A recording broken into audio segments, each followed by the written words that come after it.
Hello guys, today we are gonna be reacting to Snarled. The scary. Please subscribe to Snarled. Okay guys.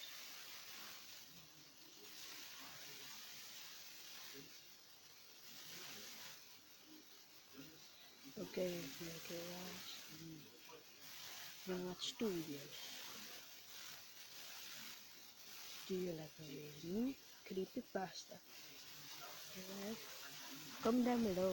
How is it? Do you like it? Hey, I'm Sapphire, one of your Is it Thanksgiving.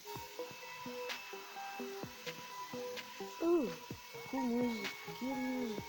Cool. Legend has it that there are websites on the deep dark web where you can pay to watch a live murder. These are called red rooms, named after a popular Japanese urban legend. What? Pay to watch live murders? What? Why is it called a red room? Let this story by username Violet Sumire explain. It was my rare day off, a day where I didn't have to worry about all the traveling and the chaos that usually accompanies my work. A day where I can just relax. Most people might spend it doing something active, going out camping, or to an event, or to play sports. I like to spend my break by being sedentary, cuddling up with a good book, looking up random things on the internet, and general lazing around are my favorite things. I was doing the second thing on my list when something strange happened. I have a pretty new laptop with an Something strange happened.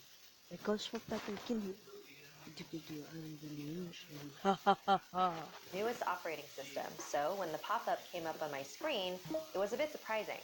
Not just because I have pop-ups disabled, but because the format and the style of it was of the older operating system.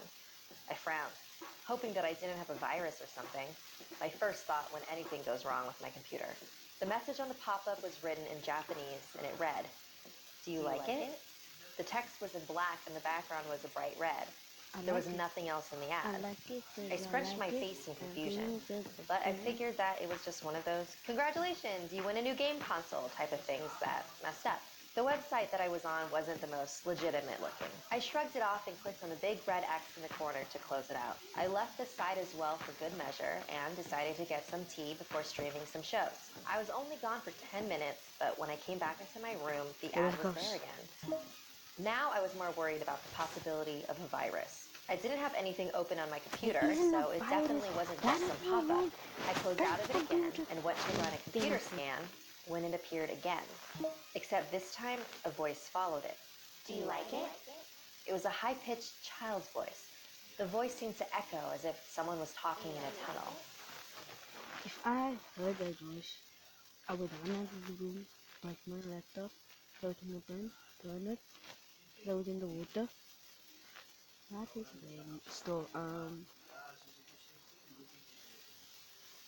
Throw it in the Titanic. Yeah, it will. It rang in my ears, so I reached to turn the volume off, but my computer was already muted. I felt goosebumps travel up my spine. I closed out of the pop-up again, but it simply came right back up, the voice louder. I immediately closed my laptop. "Nope, not today," I muttered out loud. I went to go out of my room, but my door wouldn't open.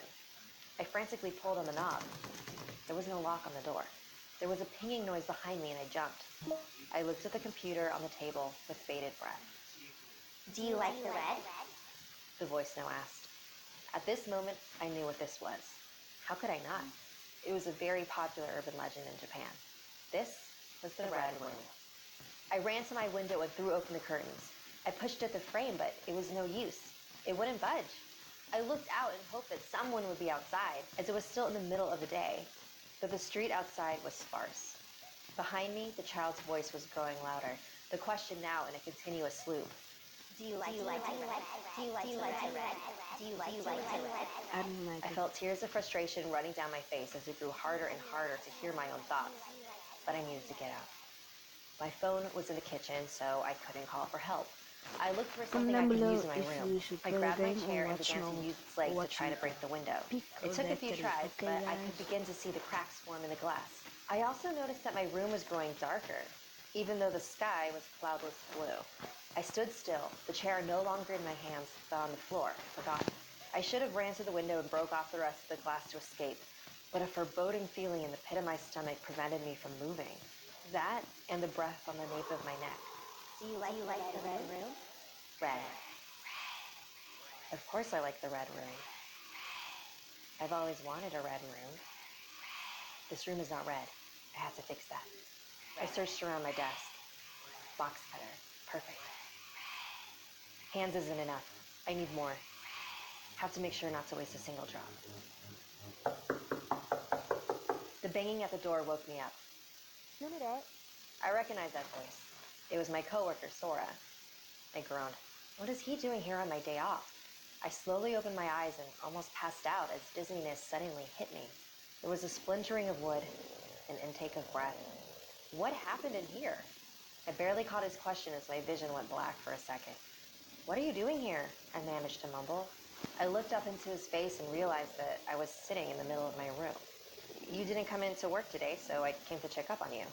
Right on time, too, it looks like. My head was starting to clear and I felt stinging pain from all over my body. It's my day off. Sora gave me a look. That was yesterday. I looked down in confusion, too tired to hold my head up, and saw my hands. They were covered in blood. My eyes traveled up my arm where cuts were engraved in almost every part of my skin. I had apparently taken off my clothes as well, and my legs were in the same state as my arms. I looked up at Sora fearfully. Let's get you to the doctor. He gently wrapped a blanket from my bed around me and carried me. It was then that I noticed the state of my room. Red. There was blood all over the walls. My blood. I pulled on Sora's clothes. My laptop. Check my laptop. Setting me down gently on my feet, he opened my laptop. There was a single window open, a single screen with black text framed in a bulky old-fashioned window. Do you like the red room? A very special thank you to Enya Waters, Samantha Brown, and The woman brings death. This is on your thing.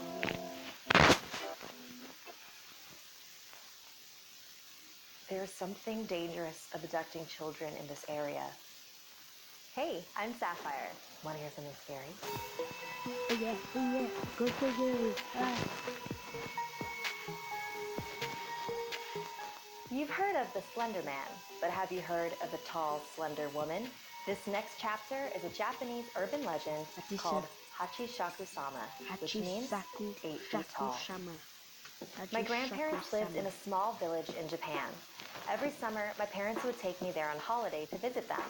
The last time I saw them was the summer when I was 8 years old. My grandparents were inside the house, and I was playing by myself outside in the backyard. I heard a strange sound.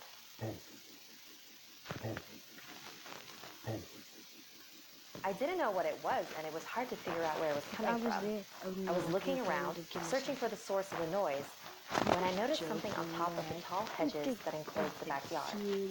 It was a straw hat. It wasn't resting on the hedge, it was behind it. That's where the sound was coming from. Then the hat began to move. It stopped at a small gap in the hedge, and I could see a face peering through. It was a woman, but the hedges were high, almost 8 feet tall. I was surprised at how tall the woman was. I wondered if she was wearing stilts or some sort of huge high-heeled shoes.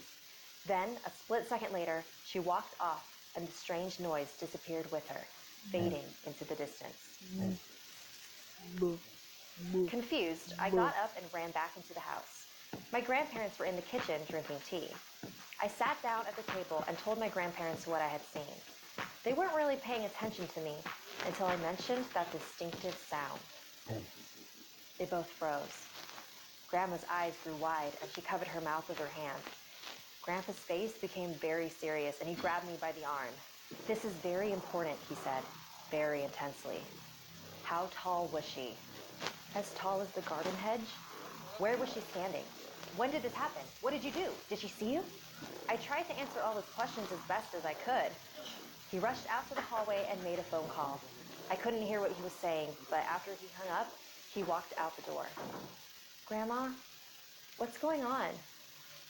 There is something dangerous abducting children in this area, she said. We call it if there was something dangerous about that she's shouldering in that area, now why would you let your granddaughter come? Grandchild, sorry. Shakusama. It takes on the appearance of an extremely tall woman and says, in a deep voice, a long time ago, it was captured by monks and they managed to confine it in a ruined building on the outskirts of the village. They trapped it using 4 jizo, small religious statues that they placed at the north, south, east, and west of the ruins so that it could not escape. But somehow, it did. The last time it appeared was 15 years ago. My grandmother said that anyone who saw it was destined to die within a few days. It all sounded so crazy. I wasn't sure what to believe. Just then, my grandpa came back, but with an old woman who called herself Keisan. They took me upstairs to my bedroom and began covering the windows with newspaper, with ancient runes written all over them. Keisan placed small bowls of salt in all 4 corners of the room and a small Buddha figure in the center. Soon the sun will be setting, so listen carefully. You must stay in this room until 7:30 tomorrow morning. Do not open this door for any reason. She placed a bucket in my hand. Not even to use the restroom. My grandparents and Keisan left the room, and I locked the door after them. So I couldn't believe what was happening. Was I really going to die in a few days? I turned on the TV to try to take my mind off everything, and eventually fell asleep. I was awakened around 1 a.m. by a tapping sound on the window. It's probably just a tree or something, I told myself. Then came a knock on the door, and I heard my grandpa's voice. Are you okay in there? If you're scared, I can come keep you company. Hearing his voice was such a relief that without thinking, I rushed over to the door. But something didn't feel right. I looked at the bowls of salt in the room. All 4 of them had turned black. That's a sound. And then I heard the sound again. Boop, boop, boop, boop. The tapping on the window continued. I knelt in front of the Buddha and began to pray. I was so terrified and caught up in my chanting that I didn't realize the sounds had stopped. I checked my watch. It was 7:30 a.m. Carefully, I opened the door and ran to my grandparents. We all got in a van and headed straight for the airport. Apparently, there were others who had escaped the grasp of Hachisakusama, as long as they never stepped foot in Japan again. So 2 years ago, when my grandpa got sick, he refused to let me visit him. He even left strict instructions in his will to not let me attend his funeral. I couldn't believe that this creature prevented me from saying goodbye to him. So when my grandma called a few days ago to tell me she had been diagnosed with cancer, I wasn't going to let her stop me from visiting. It's been 10 years, Grandma, and nothing has happened to me. We don't even know if this thing is real. I'm not going to let it stop me from seeing you. If you say so, dear. I love you, Grandma. I'll see you soon.